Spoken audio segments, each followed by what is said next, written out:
Ayan, marami nga po ang nag-aabang sa birthday celebration ni Carla. Unang-una, napakaswerte po ni Carla dahil andyan ang buong team Kalingap na napaka-supportive, especially si Kuya Jomar o ang kanyang katandem na itong si Jomar.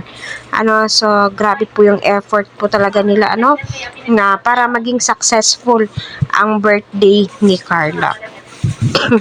Excuse me. Alam naman po nating lahat na pangarap po to ng mga dalagita.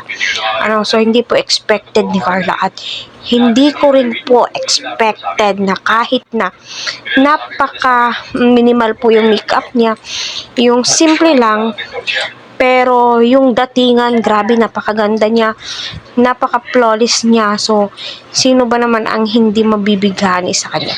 Especially si Jomar, ramdam po natin na unti-unti na pong nahuhulog ang kanyang loob kay Carla. Kaya abangan po natin, kasi nag-update na po si Kuya David Vlogs, sa gaganaping birthday, I-practice na po sila ng sayaw para sa ganun at grabe, napakabongga po talaga to at pinaggagastusan po nila Kalingap at ng mga sponsor itong birthday to at paghahandaan po talaga nila.